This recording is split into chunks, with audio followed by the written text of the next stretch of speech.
Nah, mengenai tanaman pelindung itu usahakan tanaman produktif. Apa saja kecuali itu. Pohon Bukan jambu mete. Nah, yang tidak boleh itu jambu mete. Mengapa? Ada zaman dulu kira-kira apa yang Anda sering lihat di pohon jambu mete? sama kandungan minyak Pak. Kandungan minyak. Ya, kandungan minyak kan enak. Tapi hal yang bisa mengancam pohon kakao, ular. Kan itu jadi inangnya sama. Ya, kalau diri itu banyak petani yang sumbang sari antara kakao dan jambu mete. Mahal harganya memang jambu mete. Tapi kalau pas musim ulang, ya itu ya habis pohon apa daunnya kakao itu dimakan begitu lama itu. Faktor yang harus Anda pertimbangkan waktu nanam pohon pelindung itu sebetulnya yaitu inang. Anda tahu inang itu artinya apa? Terus tuan rumah hama dan penyakit. Itu jangan sampai Anda pakai untuk pelindung pohon kakao. Salah satunya ya tadi itu jambu mete. Tadi ada yang nanam pisang di sekitar kakao masih boleh. Tapi untuk tanaman kopi, pisang itu tempat berlindungnya cacing, memang mudah namanya. Itu nanti akan memakan akarnya, akar serabutnya kopi.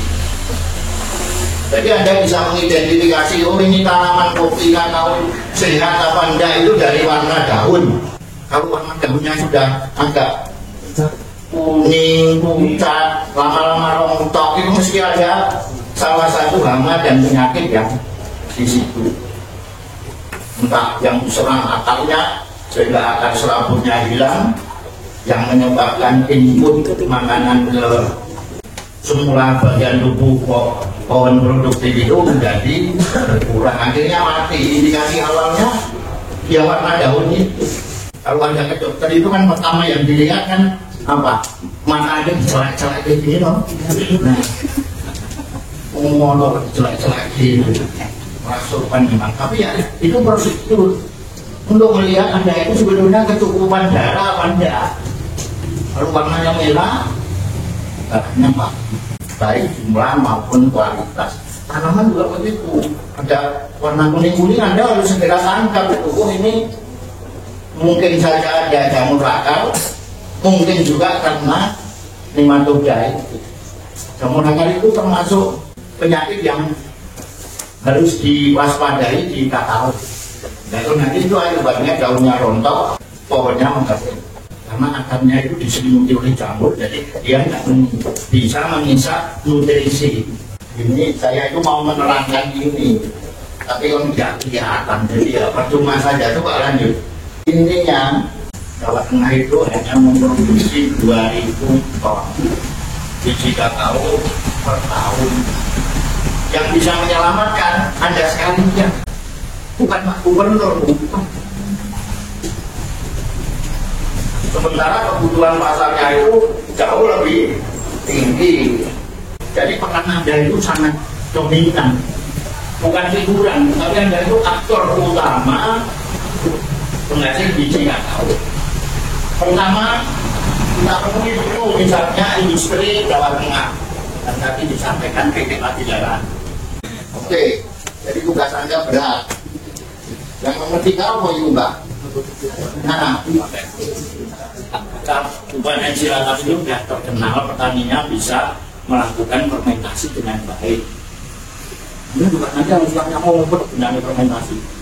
Wong saya panen buah, belah, jemur, payu, pengduher.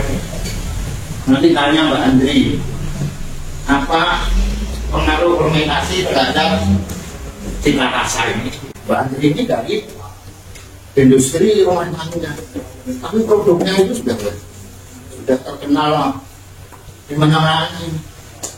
Makanya saya undang Mbak Andri, izin Anda nanti kasih tahu pada ibu bapak petani apa sebabnya biji kakao itu perlu difermentasi. Nanti terus diberi sampel ini masing-masing penyokot. Itu kalau harus ngasih ini harganya berapa? Bisa lebih mati.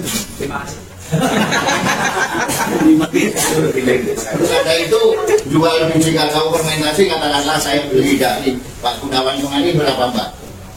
60, 55.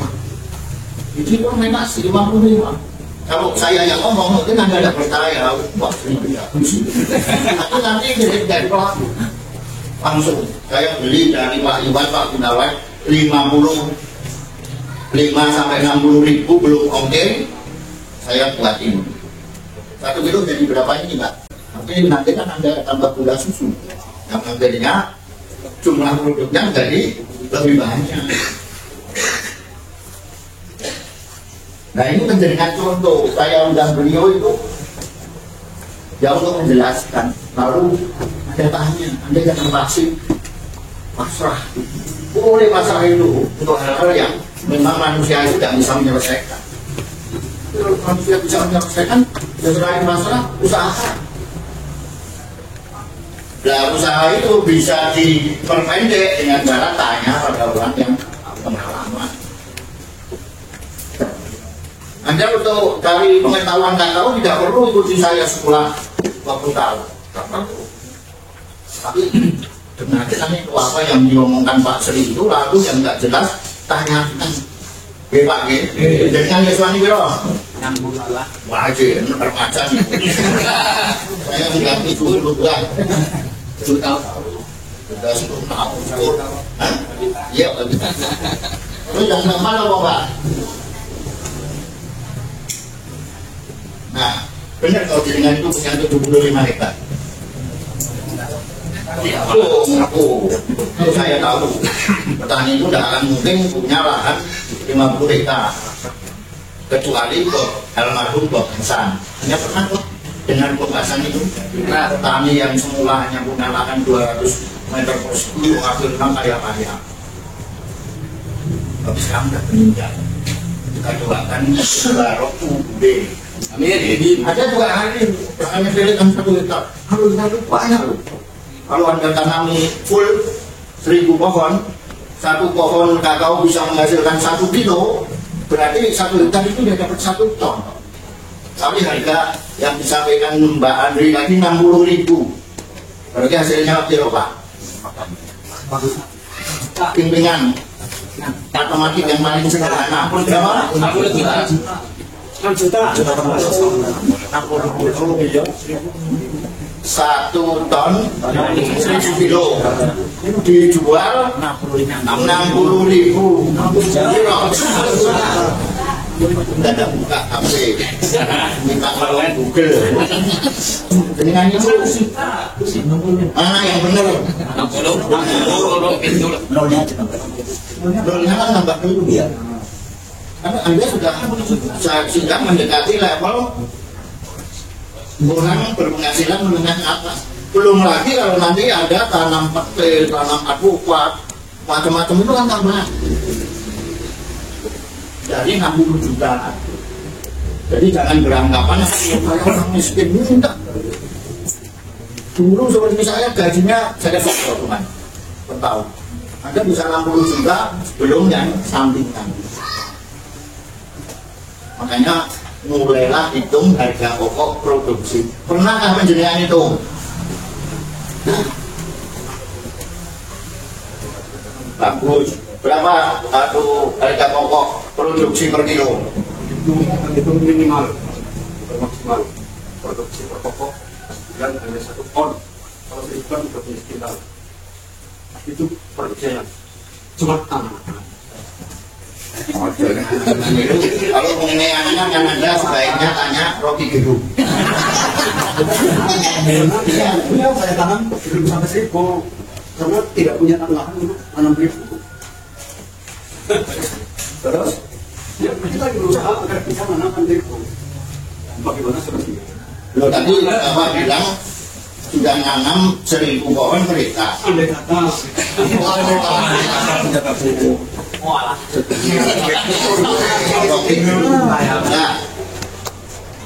standarnya 1 hektar itu 1.000 pohon. Kalau belum memenuhi, tadi sudah saya sampaikan CCP. Saya sudah mengajukan pengadaan bibit ke BI dan kelihatannya disetujui dalam bentuk ini. Nanti bisa disambung utuh. Entrasnya juga sudah saya berikan. Entrasnya apa belum ada terangkan? Apa? Batang untuk sampai. Ya, batang. Jadi harusnya dari tanaman yang unggul. Jadi budayakan sekarang menanam itu dengan bahan-bahan yang jelas asal usulnya. Budaya Anda dulu mencari istri kan itu bobotnya gitu loh. Bibitnya dari mana? Itu harus Anda kuasai itu. Supaya yang Anda tanam itu betul-betul unggul. Kriterianya unggul apa Pak? Ya kalau bisa satu pohon itu bisa menghasilkan 2 kilo biji kering. Artinya kalau 1 hektar itu ada punya 1.000 pohon, hasilnya sudah 2 ton. Kalau harganya 60.000 tadi, dari penghasilannya jadi berapa? Nah, sudah hebat itu.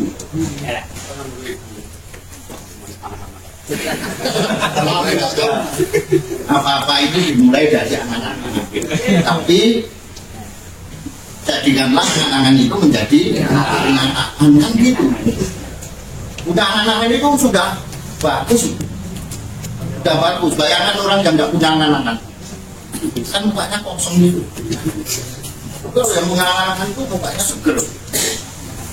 Wah, kayak yang saya tuju itu sudah anak-anak. Terus Anda berusaha bagaimana?